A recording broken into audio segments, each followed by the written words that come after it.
Il y a quelques jours, à l'aube naissante, un silence tendu régnait. Puis une alarme perçante a déchiré l'air, annonçant l'impensable. Un missile de croisière, flambant neuf, présenté en grande pompe comme invulnérable par nos adversaires, filé à quelques mètres du sol. C'était leur super arme, leur merveille technologique conçue pour semer la terreur. Mais au lieu de cela, elle est devenue un symbole d'une toute autre vérité. Question à vous, où nous regardez-vous en ce moment? Dites-nous votre ville et votre pays. Moins d'une semaine après leur démonstration théâtrale, le missile a été lancé. Notre système d'alerte précoce a détecté un objet inconnu. Sa trajectoire correspondait à celle du nouveau missile, ultra basse, très manœuvrable. Les systèmes de défense aérienne au sol ont rencontré des difficultés majeures. Les signaux radars se sont mélangés aux reflets du sol. Une décision audacieuse, inhabituelle, a été prise. Elle était risquée, sans précédent. Un avion de chasse équipé d'un radar à balayage électronique actif et de missiles RR à longue portée a été dépêché. Guidé par un avion AWACS, le pilote a intercepté et détruit ce missile. Cet événement a marqué une première mondiale. C'est la première fois qu'un missile de croisière est abattu par un avion de chasse avec un missile RR. Les fragments du missile ont été récupérés dans une zone rurale inhabitée. L'examen initial a révélé des alliages métalliques anciens, corrodés et non des composites modernes. Des marquages cyrilliques datant des années 1980 ont été trouvés. Question à vous, aidez-nous à organiser nos prochaines émissions, indiquez votre pays, votre ville et l'heure actuelle chez vous. Pourquoi cette découverte est-elle si cruciale aujourd'hui? C'est une victoire écrasante pour nous, mais c'est aussi une défaite humiliante pour eux. Cette révélation démasque leur bluff, sapant leur crédibilité sur la scène internationale, conséquence directe sur leur réputation et leur perspective à l'exportation d'armes. Imaginez la scène, ils paradent avec une soi-disant innovation et nous prouvons que c'est une antiquité recyclée. Cela soulève de sérieuses questions sur leur capacité technologique. Que nous dit cela de l'état de leur industrie militaire? Le manque de technologie moderne devient évident. Leur incapacité à produire en série des armes de nouvelle génération est mise en lumière. C'est une humiliation qui ne se limite pas au champ de bataille. Elle résonne dans les conseils d'administration et les chancelleries du monde entier. La confiance de leurs prétendus alliés pourrait s'effriter. Les implications stratégiques sont vastes, s'étendant bien au-delà de la simple supériorité militaire. Une nation qui ne peut même pas produire des armements à la hauteur de ses ambitions perd son influence diplomatique et sa capacité à former des alliances significatives. Les pays tiers qui auraient dû envisager d'acquérir leur système d'armes vont inévitablement reconsidérer leurs options. La défaite commerciale qui en résulte pourrait paralyser leur industrie de défense pour des années, si ce n'est des décennies. De plus, la divulgation de cette obsolescence technologique contraint leurs propres forces armées à réévaluer leurs capacités réelles et à reconnaître publiquement, même si ce n'est qu'implicitement, la supériorité technologique de leurs adversaires. C'est un coup dur pour le moral des troupes et pour la fierté nationale. Que nous vérifier dans la prochaine émission une idée précise. Par exemple, le nombre d'armes russes obsolètes actuellement en service. Des spécialistes ont examiné les débris de l'engin abattu et leurs conclusions sont sensationnelles. Selon nos ingénieurs, ce missile était en réalité un vieil engin soviétique des années 1980, modernisé en surface mais fondamentalement obsolète. Cette révélation est un coup de marteau pour la propagande ennemie. Elle prouve une faiblesse technologique criante. Une version alternative, avancée par certains experts, suggère que ce nouveau développement n'était qu'une maquette, un prototype unique. Il semble que ce n'était qu'un test de leur part, un test de notre réaction ou une tentative de maintenir une image de supériorité technologique, mais le résultat a été inverse. La tactique de diversion est également envisagée par certains. Une façon de détourner l'attention d'autres opérations, c'était leur super arme, une étiquette qu'ils aimaient lui attribuer pour renforcer leur récit d'invincibilité. Les détails techniques du missile récupéré sont particulièrement éclairants. Les analyses matériaux ont démontré l'utilisation de méthodes de fabrication et d'alliage typiques des années 1980. Bien loin des innovations en composite et en furtivité des dernières décennies, les circuits circuits électroniques internes, bien que modernisés sommairement, contenaient des composants génériques de faible puissance et des architectures de traitement des données loin des processeurs haute performance actuels. Le système de navigation, par exemple, reposait toujours sur des gyroscopes mécaniques et un système inertiel limité, complété par un GPS grand public modifié, prouvant un manque criant de capteurs de pointe et de capacités de brouillage sophistiquées. L'ogive, de taille réduite, contenait des explosifs classiques et ne présentait aucune trace de capacité de pénétration renforcée, ce qui discrédite toute prétention à l'hypervélocité ou à l'hypersonique. La signature radar du missile, malgré leurs affirmations, était bien plus élevée que ce que l'on attendrait d'un engin moderne facilitant son détection. Même le système de propulsion souffrait de lacunes, utilisant un carburant moins efficace, produisant une signature thermique plus forte et offrant une portée inférieure à celle annoncée. Tous ces éléments combinés dessinent un tableau d'une industrie de défense en profonde difficulté, cherchant désespérément à maintenir une apparence de puissance malgré des moyens limités et une base technologique vieillissante. Cette situation est exacerbée par les sanctions internationales qui ont coupé l'accès à des composants essentiels et à des technologies duales, forçant leurs complexes militaro-industriels à recycler d'anciennes architectures et à improviser des solutions de contournement qui sont au final des palliatifs insuffisants. La chaîne d'approvisionnement est fragmentée, la recherche et le développement sont ralentis et la production de masse est entravée. L'histoire du missile récupéré est donc un symptôme d'une pathologie plus large, un miroir de leur vulnérabilité structurelle profonde et de leur incapacité à innover véritablement. Leur armée fait les frais de décennies de sous-investissement et de corruption, ce qui se manifeste par un matériel militaire dont l'efficacité opérationnelle est très discutable. L'idée que ce missile puisse être un leurre ou une diversion semble de plus en plus improbable face à l'ampleur des preuves d'obsolescence.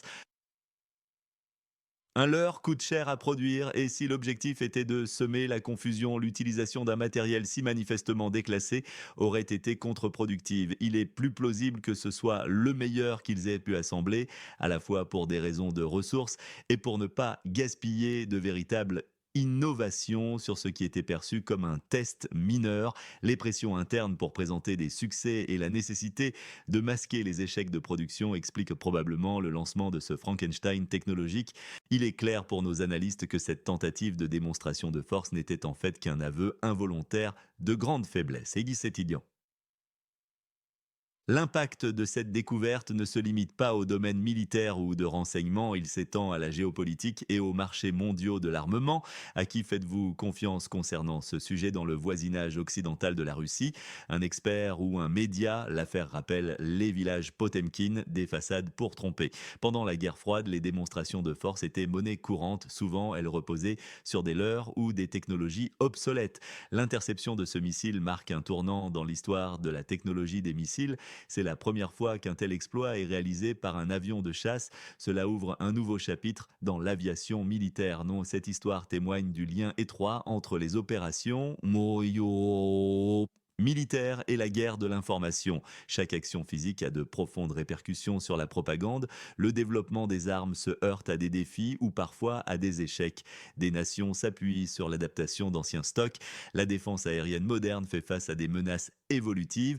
Les solutions intégrées comme les interceptions RR deviennent nécessaires. C'est une course aux armements continue. Ce succès tactique a des retombées stratégiques considérables.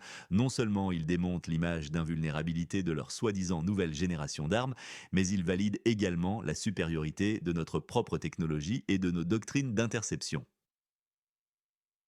La capacité d'un chasseur moderne équipé de technologies de pointe comme le radar AESA et des missiles RR au-delà de la portée visuelle, BVR, à intercepter des menaces agiles et à basse altitude est une aubaine pour l'ensemble des forces armées du monde libre.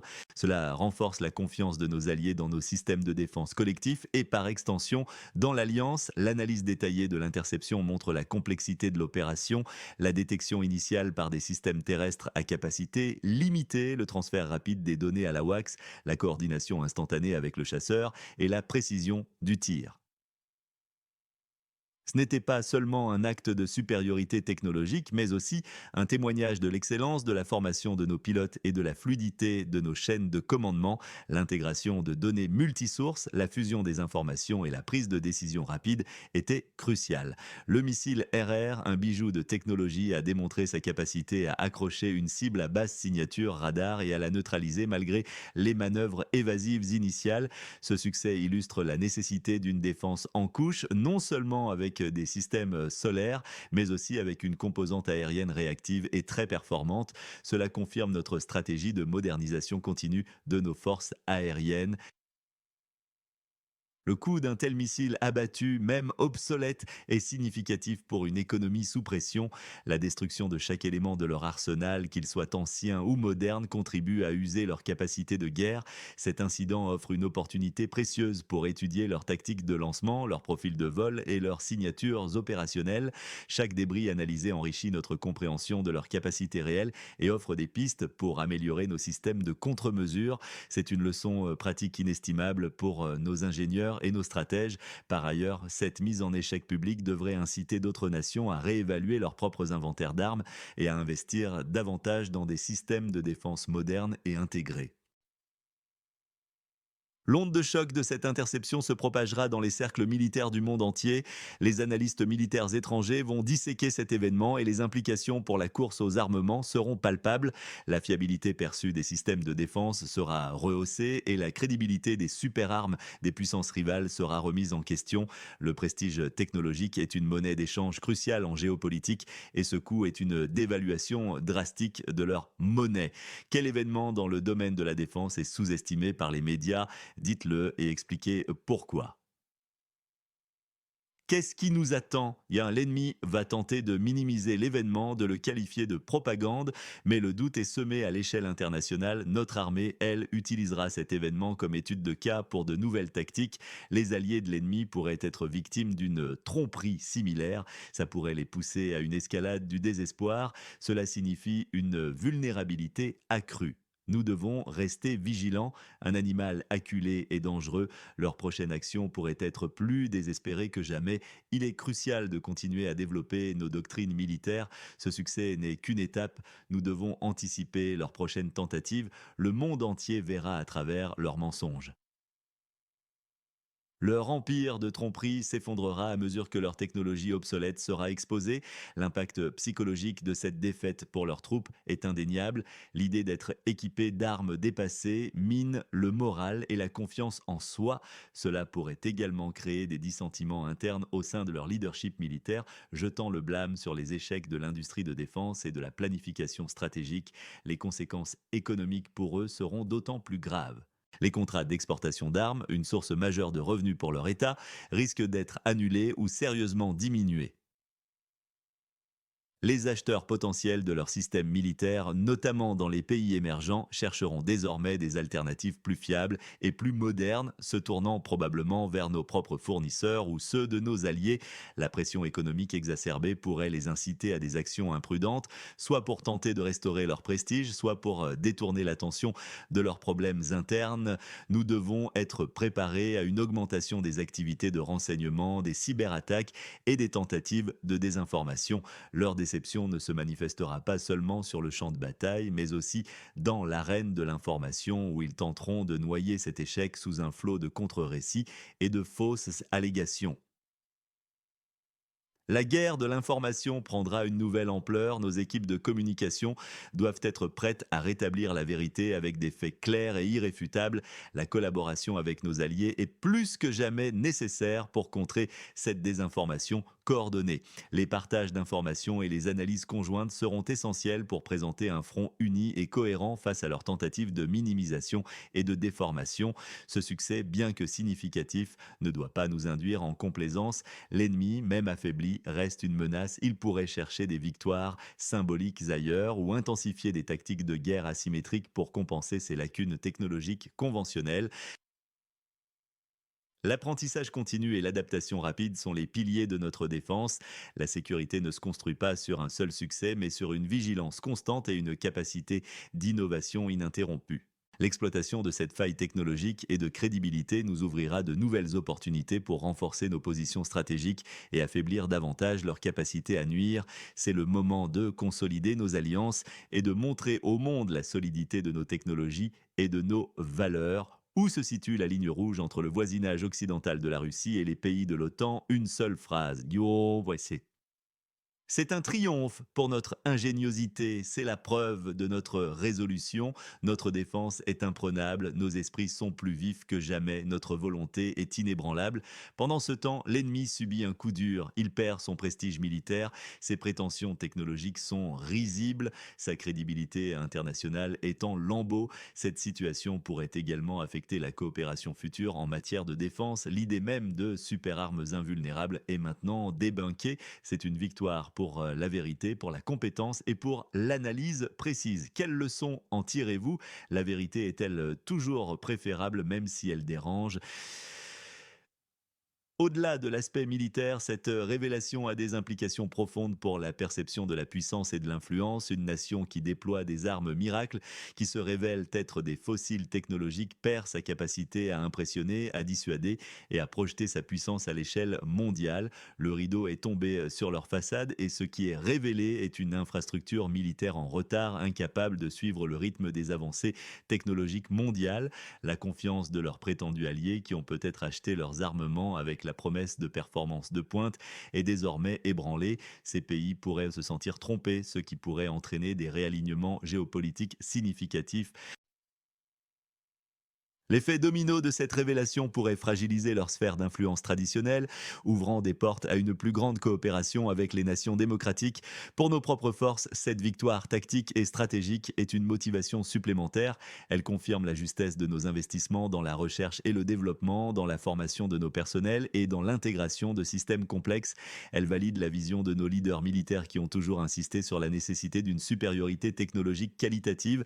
Cette histoire servira d'exemple pour les futures générations de militaires et d'ingénieurs, démontrant que l'innovation, l'adaptabilité et la rigueur sont les véritables fondations de la puissance. Oh, elle met également en lumière l'importance de la guerre de l'information.